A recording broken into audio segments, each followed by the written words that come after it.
दोस्तों, स्वागत है आपका आपके अपने YouTube channel Chunnu study centre पर। मैं राकेश कुमार राय चुन्ना आपके लिए लेकर आया हूँ क्लास 8 NCERT बुक से साइंस किताब से पाठ 2 यानी धातु एवं अधातु से आने वाले पूछे जाने वाले प्रश्नों को लेकर, जो आपकी सभी तरह की परीक्षाओं में पूछा जाता है, चाहे आप क्लास 8 में पढ़ रहे हो या फिर कोई प्रतियोगी परीक्षा की तैयारी कर रहे हो, जैसे BPSC teacher, Jharkhand teacher, JSSC Jharkhand में होने वाली परीक्षा, बिहार में होने वाली परीक्षा, यूपी में, दिल्ली में, MP में, कहीं भी किसी भी परीक्षा की आप तैयारी कर रहे हैं तो उसके लिए बहुत ही इम्पोर्टेंट होगी।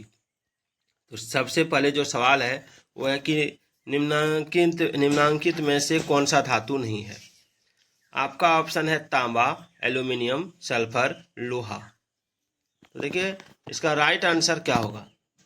इसका राइट आंसर जो हो जाएगा वो हो जाएगा सल्फर। सल्फर धातु नहीं है, यह अधातु है। ठीक। दूसरा, सबसे अधिक सक्रिय धातु। सबसे अधिक सक्रिय धातु कौन सा है। आपका ऑप्शन है पोटेशियम, सोडियम, तांबा, सोना। तो देखिए सबसे अधिक सक्रिय धातु पोटेशियम है। कौन है? पोटेशियम। उसके बाद सोडियम है। चलिए, सबसे अधिक सक्रिय अधातु कौन है। आपका ऑप्शन है कार्बन, फास्फोरस, सल्फर, कोई नहीं। तो देखिए सबसे अधिक सक्रिय अधातु जो पूछा गया है ये कौन सा हो जाएगा, तो ये हो जाएगा फास्फोरस। ठीक है। चलिए, एक अधातु जिसमें चमक होती है, अधातु है, ध्यान दीजिएगा, अधातु। आपका ऑप्शन है कोयला, आयोडीन, सल्फर, ब्रोमीन। चमक किसमें होती है। तो देखिए इसका राइट आंसर जो हो जाएगा वो हो जाएगा आयोडीन। क्या हो जाएगा? आयोडीन। चलिए नेक्स्ट सवाल देखते हैं। निम्नांकित में से किस धातु को चाकू से काटा जा सकता है। एक मुलायम धातु जिसे, या फिर सवाल है एक मुलायम धातु जिसे चाकू से काटा जा सकता है। ठीक है। तो देखिए एकदम आसान है। इसका ऑप्शन है आपका तांबा, लोहा, सोडियम, सीसा।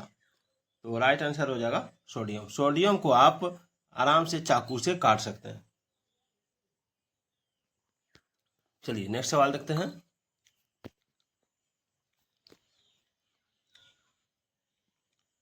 एक उच्च आघातवर्धक धातु जिसका उपयोग खाद्य पदार्थ को पैक करने के लिए किया जाता है।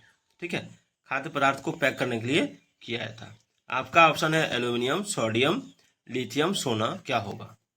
देखिए खाद्य पदार्थ को पैक करने के लिए एल्यूमिनियम का प्रयोग किया जाता है। वह कौन सा धातु है जो विद्युत का सुचालक है। आपका ऑप्शन है ग्रेफाइट, प्लास्टिक, लकड़ी, हीरा।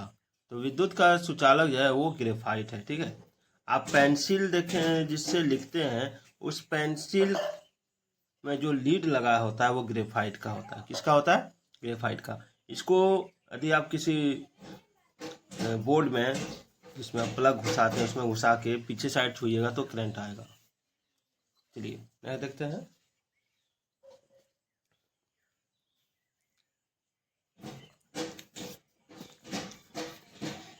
कमरे के ताप पर द्रव अवस्था में रहने वाली अधातु कौन है। आपका ऑप्शन है ब्रोमीन, क्लोरीन, आयोडीन, नाइट्रोजन। इसमें कमरे के ताप,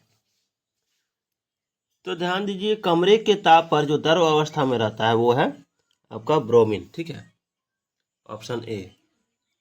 नेक्स्ट है एक अधातु का नाम बताएं जो कठोर होती है। ठीक है, आपका ऑप्शन है कार्बन, हीरा, सोना, चांदी। तो कठोर में हो जाएगा आपका हीरा। कमरे के ताप पर द्रव अवस्था में रहने वाली धातु कौन सी है।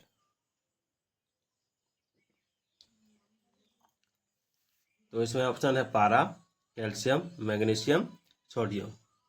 तो आंसर हो जाएगा पारा। चलिए नेक्स्ट चलते हैं।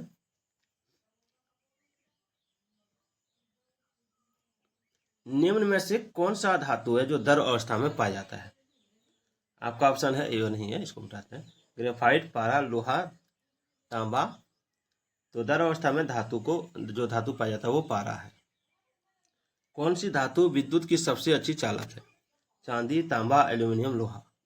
तो इसमें राइट आंसर हो जाएगा ऑप्शन ए, चांदी। चांदी जो है विद्युत की सबसे अच्छी चालक है, याद रखिएगा। उसके बाद तांबा का नंबर आता है। अगला है धातुओं का वह गुण जिसके कारण उन्हें पीटकर शीट में परिवर्तित किया जाता है, क्या कहलाता है। आपका ऑप्शन है चमक, कठोरता, आघातवर्धनीयता या तन्यता? तो आंसर हो जाएगा ऑप्शन सी, आघातवर्धनीयता। अगला सवाल है, वह कौन सा धातु है जो ठोस अवस्था में पाया जाता है? आपका ऑप्शन है लोहा, लकड़ी, मिट्टी, हीरा। तो ठोस अवस्था में पाया जाता है कौन सा धातु है?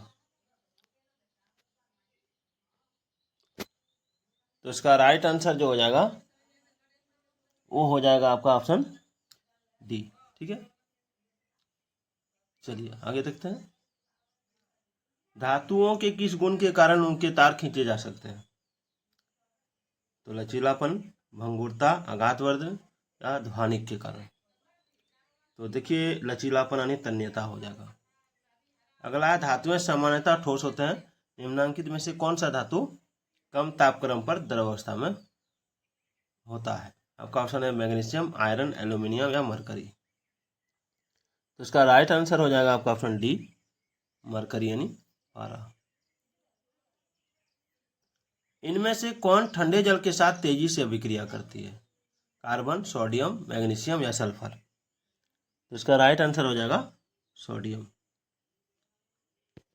चलिए आगे है, खाली जगहों को भरिए। ठीक है, डैश का उपयोग पेंसिल लीड बनाने में किया जाता है, किसका उपयोग? तो ग्रेफाइट का उपयोग। फिर है, एक अधातु जिसका उपयोग जल शुद्ध करने में किया जाता है, तो क्लोरीन हो जाएगा। चलिए पहचानिए और नाम लिखिए। एक धातु जो द्रव्य के रूप में होती है, द्रव्य के रूप में कौन सी धातु होती है? तो द्रव्य के रूप में पारा होती है।